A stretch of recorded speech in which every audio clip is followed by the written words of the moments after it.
আসসালামু আলাইকুম এভরিওয়ান, সবাই কেমন আছেন? আবার চলে আসলাম নতুন আরও একটা রেসিপি নিয়ে। তো আজকের রেসিপিটা হচ্ছে একটা ভর্তা করে দেখাবো। যাই হোক, প্রথমে একটা কড়াইয়ের মধ্যে সরিষার তেল দিয়ে কিছু শুকনা মরিচ টেলে নিয়েছি। তো মরিচটা আপনারা ঝাল বুঝে দিবেন। আমি মোটামুটি জাল খেতে পারি, তো আমার হাজব্যান্ডটা পারে না, ওনার জন্য আমি জালটা খুব একটা বেশি দিতে পারি না। কড়াইটার মধ্যে হচ্ছে আমি এর আগে নুডলস ভাজছিলাম, নুডলস ভেজে এরপর এই যে ভর্তার ইয়াগুলা বাজতেছি, যার কারণে এই অবস্থা। তো শুকনা মরিচগুলো টেলে নেওয়ার পরে এরপর হচ্ছে আমি পেঁয়াজ কুচি, রসুন এবং কাঁচামরিচ, কিছু শুটকি, তো এই শুটকিগুলো আমি ভালো করে দেখিয়ে দিয়েছিলাম। এগুলা হচ্ছে মিক্সার যে শুটকিটা, এগুলা এই ডাল ভর্তাটা করবো আমি। এই ডাল ভর্তার মধ্যে বিশেষ করে লইট্টা শুটকিটা দিলে জাস্ট অসাধারণ হয়। আমার হাতের কাছে লইট্টা শুটকি ছিল না, যেটা ছিল আমি সেটাই দিয়েছি। হঠাৎ করে ডাল ভর্তা খেতে ইচ্ছে করতেছে, তো কী করবো, যে শুটকি ছিল আমি সেটা দিয়ে করে নিয়েছি। যাই হোক, সেটাও কিন্তু অনেক ভালো হয়েছে। লইট্টা শুটকি দিলে একটু বেশি ভালো লাগে, জাস্ট এটাই।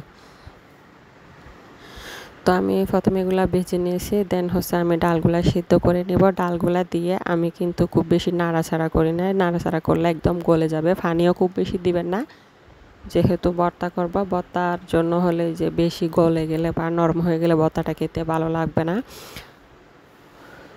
আমি একদম জর্জরা করে ডালগুলো সিদ্ধ করে নিয়েছি, একটু পানিও কিন্তু নাই, আমি ভালো করে দেখিয়ে দিলাম। এভাবে জর্জরা করে ডালগুলো সিদ্ধ করে নেবেন, একদম খুব বেশি সিদ্ধও করবেন না, তাহলে খেতে ভালো লাগবে না। একদম শুকিয়ে নিয়েছি আমি, একটু পানিও নেই।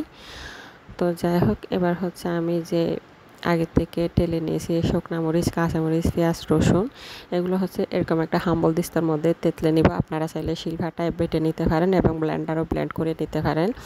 যাই হোক, শিলপাটায় এবং ব্লেন্ডারে যে করলে হচ্ছে একদম মিহি হয়ে যাবে। একদম মিহি হয়ে গেলেও কিন্তু আমার ভর্তাটা খুব বেশি ভালো লাগে না, একটু হালকা একটু আস্তে আস্তে থাকতে আমার ভালো লাগে আর কি খেতে। তাই আমি এরকম একটা হাম্বল দিস্তার মধ্যে তেতলে নিয়েছি, এটা আমার খেতে অনেক বেশি ভালো লাগে। এগুলো আমি তেতলে নিয়ে এবার হচ্ছে ওই যে ডালগুলো সিদ্ধ করেছি ডালের মধ্যে নিয়ে,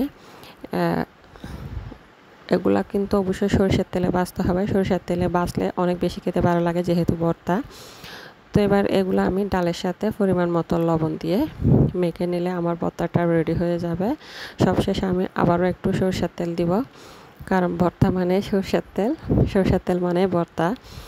যাই হোক, এই যে আমার ভর্তাটা মেখে নিলে রেডি হয়ে যাবে। পাশে একবার হলেও ট্রাই করে দেখবেন সহজ সহজ রেসিপি পেতে। লাইক কমেন্ট শেয়ার করে পাশে থাকবেন। সবাইকে ধন্যবাদ। আবার দেখা হবে নতুন কোনো রেসিপি নিয়ে। আল্লাহ হাফেজ, আসসালামু আলাইকুম।